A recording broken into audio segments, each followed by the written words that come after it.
নমস্কার বন্ধুরা, chef Shrabani daily vlog চ্যানেলের পক্ষ থেকে সবাইকে স্বাগত জানিয়ে আজ আবারও একটা ছোট্ট ব্লগ নিয়ে এসেছি।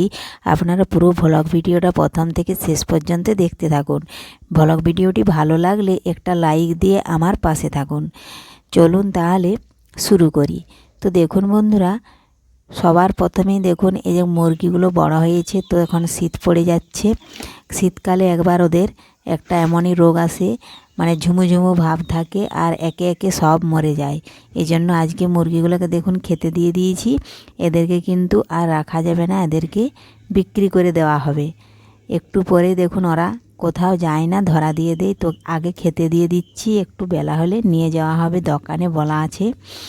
কারণ আমাদের বাড়িতে মুরগি আমরা রেখেছি, কিন্তু আমরা খাই না। আমরা মুরগি রেখেছি কারণ বাড়িতে ভাত খাওয়ার পর এক্সট্রা ভাত যদি কোনো কারণে থেকে যায় তাহলে সেগুলা অন্যান্য জায়গায় ফেলে দিতে হয় নর্দমায়, কিন্তু সেটা না করে তাদেরকে দিলে তারা কিন্তু খেয়ে নেয়। আর মাছ, ডিম, মাংস, ভাত যদি খেয়ে থাকি সেগুলাকে তো আর গরুকে দেওয়া যায় না। এই জন্য ওই ভাতগুলো কিংবা বাড়ির আবারও অন্যান্য এক্সট্রা জিনিস যেগুলা বেঁচে থাকে সেগুলো কিন্তু ওদেরকে দিলে ওরা আদায় করে নেয়। এই জন্যই কিন্তু মুরগি রাখা। আর মুরগি আমরা চাষ করি বলে আমাদের বাড়িতে কিন্তু কেউ মুরগি খায় না, কারণ এরা অনেকটাই পোষ্য হয়ে যায়।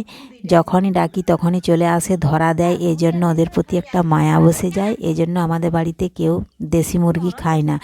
মুরগিগুলো বিক্রি করে দিয়ে আসে অন্য মুরগি নিয়ে আসলে তাহলে খাওয়া হয়, কিন্তু খায় না। দেখুন একে দেওয়া হবে না, কিন্তু ওদেরকে দিয়ে দেওয়া হয়েছে বলে দেখুন চিন্তিত হয়ে গেছে, খাচ্ছে না। এই জন্য ওকে নেট থেকে দেখুন ধরে আনা হয়েছে। আর দেখুন এখন চাল দেওয়া হয়েছে, এখন খাচ্ছে। ওর একটু চিন্তা হয়ে গেছে, অতগুলো মুরগির সাথে ও ছিল। আর ওদেরকে যখনই বিক্রি করে দেওয়া হয়েছে তখন ওর একটু কিন্তু মাথায় চাপ ও চিন্তা হয়ে গেছে যে গেল সবাই কোথায়, আমি একা হয়ে গেছি। কিন্তু ও একা নেই বন্ধুরা, আছে আরও দুটো বড় বড় ঢাড়ি আছে।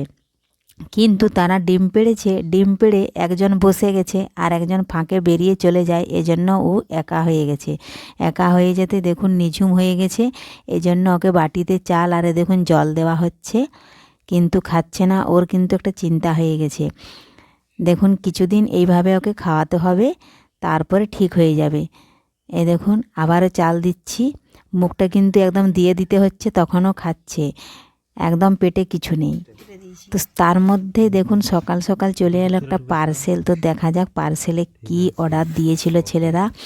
এ দেখুন বন্ধুরা, এখন এটা কেটে নিচ্ছি। এ দেখুন খুলে নিচ্ছি কি আছে। এ দেখুন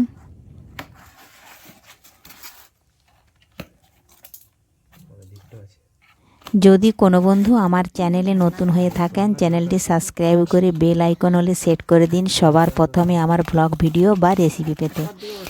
তো দেখুন বন্ধুরা কেটে নিয়েছি, এই দেখুন খুলে ফেললাম। আর এই দেখুন অর্ডার দিয়েছে বোতল, কারণ বোতলগুলো আমাদের অনেক নোংরা হয়ে গেছে আর নষ্ট হয়ে গেছে, ওগুলোতে আর জল খাওয়া যাচ্ছে না। এই জন্যই দেখুন এই বোতলগুলো অর্ডার দিয়েছে। আর দিয়েছে কিন্তু 6টা বোতল। 6টা বোতলে কত নিয়েছে সেটাও আমি জানি না, কারণ আমি তো এগুলো দিইনি, ছেলেরা দিয়েছে। তো দেখুন বন্ধুরা কেটে নিচ্ছি, আর কেটে আপনাদেরকে দেখাচ্ছি। এ দেখুন প্রত্যেকটায় চিকচিকি দিয়ে দেখুন প্লাস্টিক দিয়ে সিল করা আছে। আর দেখুন এইভাবে আর খোলাও যাচ্ছে না, আবারও কিন্তু কাটতে হবে, তা না হলে খোলা যাবে না। এই দেখুন এইভাবে আবারও কেটে নিচ্ছি। এ দেখুন বোতলটাতে আবারও চিকচিকি দিয়ে মুড়া আছে। এ দেখুন খুলে নিয়েছি। তো দেখতে খুবই ভালো, বোতলটা খুব শক্ত আছে। আর সাদা বোতলে জল খাওয়া ঠিক নয়, এজন্য দেখুন কালার বোতল অর্ডার দেওয়া হয়েছে।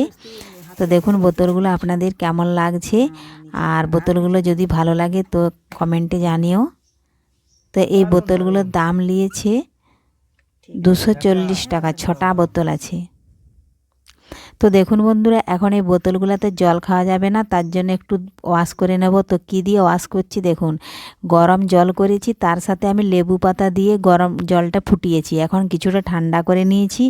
আর দেখুন এখন বোতলের মধ্যে এই লেবু জলটা আমি দিয়ে দিচ্ছি। এই দেখুন বোতলের মধ্যে কীরকম একটা রাবার রাবার গ্যাস ছাড়ছে। এই জন্য দেখুন ডাইরেক্ট জল খাওয়া ঠিক নয়। আমি এইভাবে দেখুন বোতলগুলোকে ওয়াশ করে নিচ্ছি। এই দেখুন প্রত্যেকটা বোতলে আমি জল দিয়ে দেব। জল দিয়ে ঢাকনা বন্ধ করে কিছুক্ষণ ঝাঁকুনি দিয়ে দেব। এই দেখুন দিয়ে দিলাম। এখন ঢাকনা বন্ধ করে এভাবে ঝাঁকুনি দিয়ে দেখুন পরিষ্কার হয়ে যাবে, আর গন্ধটা কিন্তু থাকবে না। তো আপনারা কিভাবে নতুন বোতল ওয়াশ করেন তো আমাকে কমেন্টে জানিও। এই দেখুন এইভাবে সমস্ত বোতলগুলো কিন্তু আমি বেশ কিছুক্ষণ ধরে রেখে আর ঝাঁকুনি দিয়ে ওয়াশ করে পরিষ্কার করে নেব। তারপরে জল আনা হবে, তাহলে আর গন্ধ ছাড়বে না। তো আজকে এই আমার ব্লগ ভিডিও আপনাদের যদি ভালো লেগে থাকে লাইক শেয়ার কমেন্ট করতে অবশ্যই ভুলবেন না বন্ধুরা। ধন্যবাদ। তাহলে আবারও ফিরে আসব নিত্য নতুন ব্লগ ভিডিও নিয়ে। আর আপনারা কমেন্টে জানিও আপনারা কীরকম ব্লগ ভিডিও চান, তো আমি সেটাই দেওয়ার চেষ্টা করব। তো দেখুন বন্ধুরা আমি এখন ধুয়ে নিয়েছি। এইভাবে সমস্ত বোতলগুলো ধুয়ে নেব। এখন এগুলো জল আনতে যাবে, এখন খাওয়া যাবে, আর কিন্তু একদমই গ্যাস ছাড়ছে না। আপনারাও যদি নতুন বোতল এইভাবে এনে থাকেন তো এইভাবেই লেবু পাতা ছিঁড়ে টুকরো করে দিতে হবে। আর দেখুন জল রঙটা কতটা সবুজ হয়ে গেছে। আর জলটা কিন্তু লেবু পাতাটা একটু বেশি গরম জলে দিতে হবে, কিন্তু